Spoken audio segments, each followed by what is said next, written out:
O segundo item é a existência eterna da Trindade.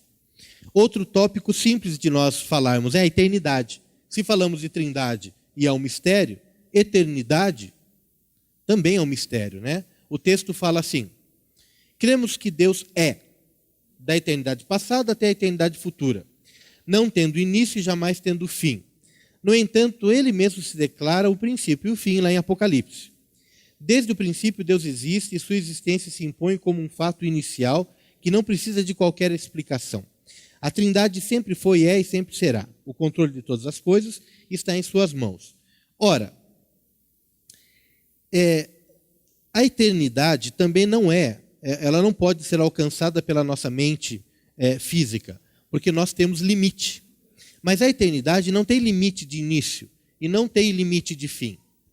E eu vou falar para vocês uma coisa: falar que Deus é eterno também está errado. Sabe por quê? Você não pode falar que Deus é aquilo que não existia antes dele, porque a eternidade foi ele que criou. Ele é o Pai da eternidade. Não é? Então, lá em Isaías, quando se tem a revelação de Jesus Cristo, um dos nomes dele, é o Pai da eternidade. Significa que, num determinado momento, Deus falou assim: vou criar a eternidade.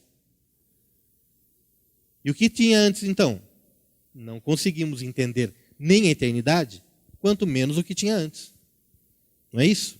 Então, é assim, a existência toda, ela não depende de nós, não precisa de nós. O Senhor é soberano e excelso, e Ele é supremo, e a eternidade é simplesmente alguma coisa para nós conseguirmos ter uma unidade de medida.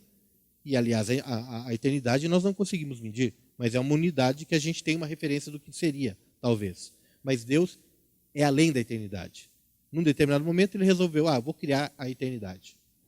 E aí? Então ele é desde quando? E quem é o Pai de Deus? Quem é a Mãe de Deus? Não é isso? Não tem Mãe de Deus, não tem Pai de Deus.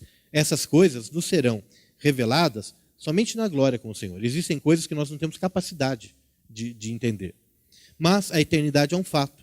Então, por que a gente coloca a eternidade e a gente coloca Deus sendo eterno na nossa concepção? Porque as outras religiões, elas fizeram nascer os seus deuses. E os seus deuses se tornaram deuses.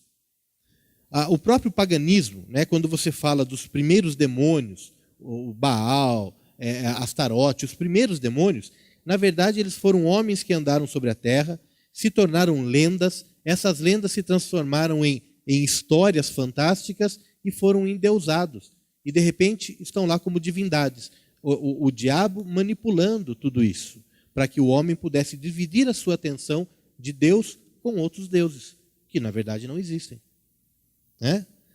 Mas agora, independente desses outros deuses estarem aí ou não, todos eles nasceram um dia. Você tem a história do nascimento deles. Não existe isso com Deus. Não existe a história do nascimento de Deus. Tá? E Jesus Cristo, ele se manifestou homem. Nasceu como homem pela carne, mas ele se despojou da sua glória e foi encontrado de uma forma humilhante em forma humana. Ele já existia antes. Ele precisou vir para nos resgatar. Tá? Como homem nasceu, mas ele também é de eternidade a eternidade, ou é o Pai da eternidade. Né? Tá? Transcende a tudo isso. Né? A existência deles transcende a própria eternidade. Declaramos nossa fé na doutrina da eternidade divina baseados nos textos que falam que Deus Pai é eterno, Deus Filho é eterno, Deus Espírito Santo é eterno. Né? Um deles está aqui, Isaías 9,6, o Pai da eternidade. E o versículo novamente, né? Que os três são um. Tem um texto em Efésios 1,4, anota aí para você ler depois. Efésios 1,4 fala que Deus nos elegeu nele antes da fundação do mundo, para sermos santos e irrepreensíveis perante ele. Ou seja, antes de Deus fazer o que nós conhecemos, o mundo, o universo, antes disso ele sonhou conosco. Ou seja, antes da própria existência ou da própria eternidade, ele sonhou conosco já. Tá? Mas isso é assunto de uma outra matéria. Tá? Só para você ter como referência aí. Jó 38, também quando Jó está ali meio que reclamando do porquê que ele nasceu, no dia que ele nasceu, o Senhor se manifesta num redemoinho de vento e começa a falar para Jó: quem é você que obscurece os meus desígnios? Onde você estava aqui, aqui, aqui, aqui? Jó, judiação, está tudo machucado, tudo. E ainda ele se joga no chão e se esconde e fala: ai, Senhor, me perdoe, eu só tinha ouvido falar do Senhor, agora os meus olhos te viram. Me perdoe.